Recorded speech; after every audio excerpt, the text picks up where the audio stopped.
Hi, I'm Enman Beech, and I have up to 10 minutes to talk to you about AI as a contract technology. This is meant as a framework for helping us think about some questions we might have about AI in society. Contract is, of course, a very important part of society, so that's my angle. Methodologically speaking, I'm not looking at the popular question of how law should regulate AI. I'm rather curious about how law and technology co-produce. So the thesis, to make that concrete, of this presentation is basically that AI is already being deployed in places where contracting happens. It's being designed to do contract things. So contract is shaping how AI is being used and how it's being made. Not all AI, but a lot of AI, and in turn, as AI is being used in contract practice, it's changing contract. And in particular, it's short circuiting existing checks on contractual power. But since this is an interdisciplinary audience, I'm going to start by saying a few words about what contract's whole thing is about. So, contract is the way that in a market society, we distribute goods and services and coordinate productive activity. Um, everywhere that money is involved, there's contracts. You make a contract with your grocery store when you buy a chocolate bar. Um, work and employment aren't contractual. Whenever you tap "I agree" on your smartphone, you're making a contract or a privacy consent that is probably legally enforceable. Basically, wherever we're not talking about a gift or within a home, we're talking contract. Now, there are, of course, beautiful stories about efficient markets that suggest that this is all a good way of distributing goods and services through contract, an efficient way to do it. And contract is, there are also stories about how contract can be used to exploit. Because one way you can exploit someone if you want to exploit them is by making them a bad offer that they can't refuse. So both efficiency and exploitation are stories we have about how contractual ordering works. And how does it do all of this magic? Through the making of reciprocal future regarding deals that structure people's relationships. But we could break down that practice into other practices. There's the making of terms, drafting terms, negotiating terms, coming up with the terms that are going to structure your deal, distributing those terms, sharing them, reading them, evaluating them, agreeing to them, communicating your agreement to the terms, following the terms, watching if the other person is following terms, and then dinging them if they seem to not be following the terms. And there are a variety of legal and non-legal enforcement mechanisms for how to ding someone who's not following through. So these are all the sort of contractual practices that AI is starting to be used to help with and to in some ways to improve upon. Now, contract has always been limited in various ways. In law, when we talk about limits on contract, we usually mean regulatory limits. For example, the minimum wage is a regulatory limit. It's the government coming along and saying you just aren't allowed to make an employment contract at less than the minimum wage. And if you are a fan of efficiency, you'll find lots of economists saying that that limit is a limit on the efficiency of the labor market. And if you're worried about exploitation, you'll think that that limit might prevent some exploitation of workers that would otherwise happen. But I'm curious, not in a regulatory limit, but on technical limits, on contract technological limits. So prime among these, we have the cost of writing and distributing terms. It just costs money to hire a lawyer or a manager who's going to come up with specific terms for your contract.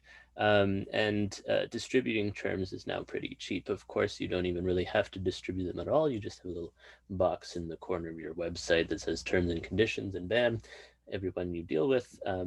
Actually, Uber has a website where it just has dozens and dozens of links to documents contractual documents governing its relationship with basically everyone they have anything to do with. So distributing terms is cheap now, but writing them is still costly. Um, and then there's bounded rationality. Even if you have all the time and money in the world, we're only so good at predicting the future. And we only know so much about each other. And even if we know a lot about each other, we only have so much processing power to incorporate what we might know about each other into tailored terms. So there's typically been a trade-off between massively distributed terms that are the same for everybody, or bespoke terms that are more expensive. And I don't have time to talk about competition. That's why it's in square brackets. But anyway, these are limitations on contracting that are just technological limitations on based on the information technology of the day. And AI is starting to be used already. It's being used to overcome some of these limitations. So I'm not going to go too much into these examples because I'm in the middle of a symposium where people will be talking about all this sort of thing. I'll just focus on one, which is that AI is already being used to draft and tailor terms based on lots of data and personal data about specific users and workers and customers. In the case of Uber, for example, every time a driver is assigned a ride, it's not a human dispatcher assigning them, of course, right? It's a complex of algorithms that assigns them. And then when that driver agrees to pick up that ride, they are making a little subcontract with Uber. Uber also has quests now, where you get a buzz on your phone that says, do 20 rides by Friday and you'll get an extra $50. And those numbers aren't being set by human managers or anything. They're a function of some algorithms. And of course, the numbers are designed, the 20 rides and the $50 are designed to get that little bit of extra driving out of the driver for them to meet their weekly budget goal or whatever goal they've set for themselves to decide how much to drive, that based on all of the data you have about that driver's past practice. So that's the kind of thing where AI is already being used to overcome some of those limits, those technological limits on contracting, on these contract practices that I specified. So on the left, somewhat overdramatically crossed out with a big red X, we have those limits on contract power that were on the previous slide. And on the right, we have some worries, I suppose, about what is taking their place. Obviously, we don't have unbounded rationality yet, but we have it in principle, and we're moving in that direction.